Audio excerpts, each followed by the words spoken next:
Okay.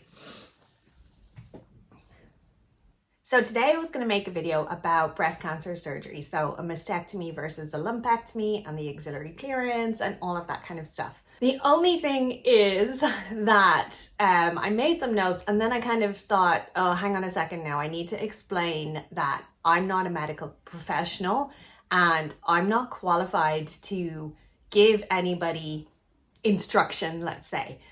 I am not even giving advice. I'm just telling you about my experiences. So with that in mind, I've decided not to do that video today and instead explain the reasoning behind why I know as much as I do about breast cancer, or specifically my breast cancer. So let's start with the fact that I keep a lot of journals.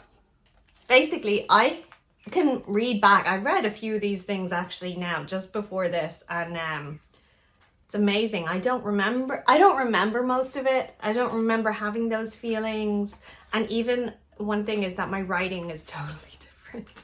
I swear that my writing changed after chemo, but I wrote down everything. I have all of the key dates. I have, that in July of 2017, a chest pain that I had become a constant chest pain. I was in the hospital on the 11th of July, 2017.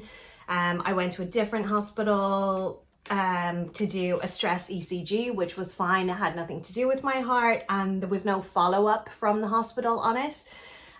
Lumps appeared in October of 2017, and the cancer wasn't diagnosed until the 22nd of December 2017. So looking at that alone, I kind of wondered, did I have cancer in July and it wasn't caught? I actually know now from my oncologist that it was, but I wondered, was it detectable and should they have found it? I had questions. So naturally, I requested my medical records. I have everything that happened, even nurses' notes, everything. I have everything. All of this is every time that I had a blood test. When you get a blood test, anything that is kind of questionable is a bit bolder than all the rest of it, okay? So, for example, let's look at this, right? The neutrophils here, you should see it at the top. So the neutrophils, the normal range is between 2 and 8, and it's at 10.1. At the top there, you can see a white cell count, and it reads 12.1, where a normal range is between 3.5 to 11, so slightly elevated. Guess what elevated white blood cells and neutrophils can be a sign of? Moving on. Ooh, it's bad. Okay, on to the actual medical records. So I presented with chest pain and I told them it's not my heart. It doesn't happen when I run or anything like that. And they have it down as presenting problem chest pain, discriminator, cardiac pain. That's not what I said. So in July of 2017, when I went into the hospital with the pain, that was cancer, that wasn't diagnosed. These are the notes that were made by the doctor. Chest pain, able to pinpoint left of sternum. Pain fluctuates, not linked to eating, exercise, doesn't wake from sleep, has had previous episodes. So none of these things are present. Shortness of breath, linked to any moments, I think it says, a cough or palpitations. So investigations, right? Sorry, but that says bloods normal. Bloods were normal. Chest x-ray was done. The lungs are clear. No suspicious lesions on the lungs. No sternal fracture, and pectus excavatum. I have pectus excavatum, by the way, is when instead of your chest being like this, from a side profile, it's like this. So it comes in. We'll talk more about that another time. In October, I was referred to the breast clinic. I didn't get an appointment until the 15th of December. When I finally did get that appointment, I was expecting to go in for a triple assessment where you are examined, scanned, and biopsied. That's not what happened. The doctor used his hands to check. Then he told me it wasn't cancer. This is the letter that was sent to my GP from him. Here's what it said. I saw this 31-year-old lady who presents with a lump in her left breast just above the nipple. There was more than one lump, but we'll leave that out. She has a low BMI and the impression is either glandular breast tissue or fibroadenoma. I will proceed to obtain an ultrasound in the near future and I'll keep you informed. Just so you know, what actually happened was I was told in the following year at some stage I would get an ultrasound, but that wasn't good enough for me or for my family. So what I did was I went to the private hospital. I didn't have private health insurance at the time. And it was really just the work of an angel that led to me being diagnosed. I won't go into it now again, but in my diagnosis video from like 6 years ago or something, I give the details about that. So I did get a mammogram, ultrasound, and biopsy. So the mammogram says the appearances are highly suggestive of malignancy. The ultrasound says left breast demonstrates 2 focal areas, so 2, not 1, 2, of reduced echogenicity.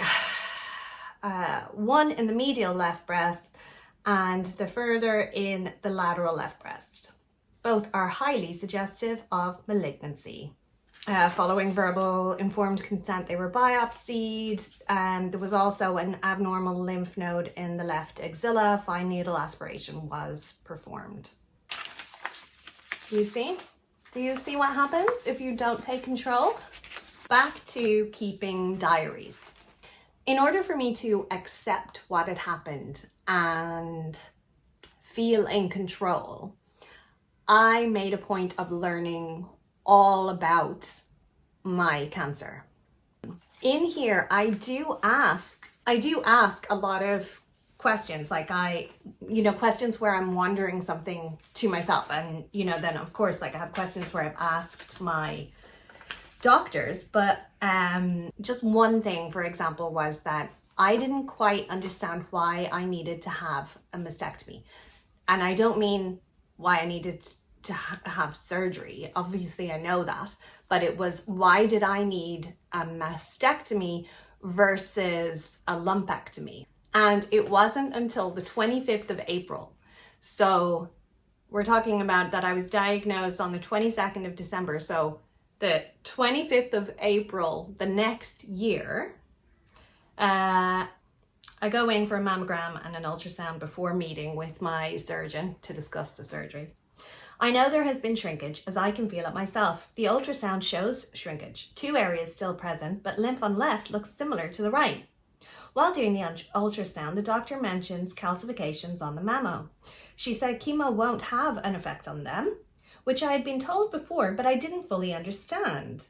She then said that it was DCIS, which I knew to be ductal carcinoma in situ. This shocked me. As you've seen here in my journal, I thought I knew everything about my cancer. It's confirmed I have DCIS.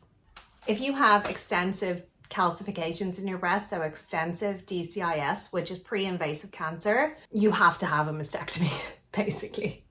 So it had nothing to do with the lumps at that time. I didn't understand how, because I had neoadjuvant chemo. So that means I had chemo before the surgery. So I didn't understand, if I was doing chemo, how could they possibly know the size that the tumors were going to be after chemo? It had been decided in December or January that I would be having a full mastectomy. I didn't understand. I didn't know, how could you just make this decision? Like, the chemo could shrink the tumors down to nothing. Surely I could do a lumpectomy then. So there you go.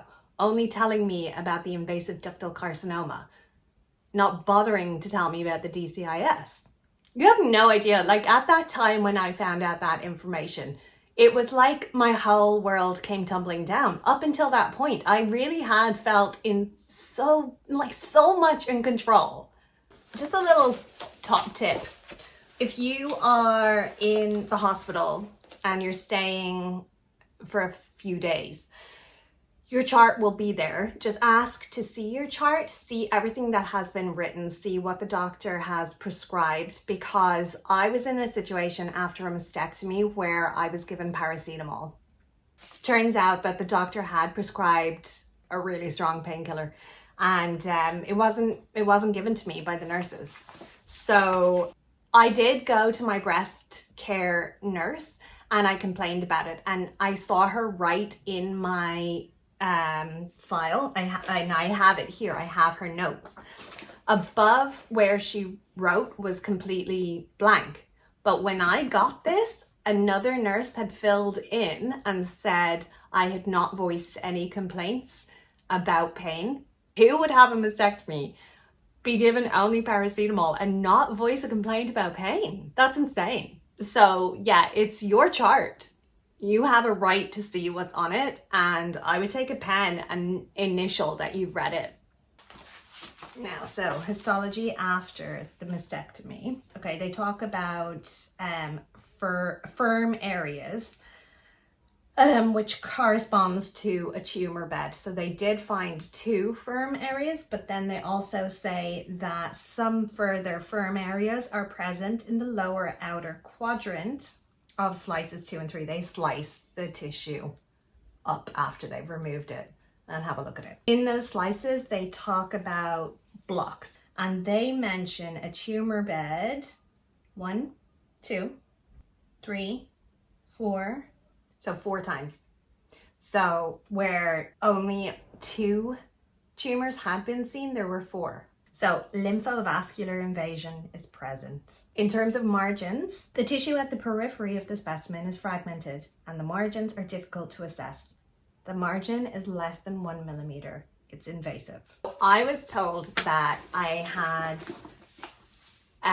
clear but close margins, but actually the cancer had invaded the surrounding tissues. That's more than just not telling me that's a lie. So I think that will help you better understand why I am the way I am, basically. So I was a very confused patient with a lot of questions that went unanswered. I was misdiagnosed. I was lied to. I had information withheld, a lot of things. And that really did mess with my head. So I have ended up learning an awful lot about my own cancer, and I do have a lot of experience. Having said that, I'm not a medical professional and I'm not qualified to give you any medical advice. All I can do is tell you about my experiences and give you some information that I know to be true from research. I basically just wanted to preface talking about other things with this, just to kind of explain my background.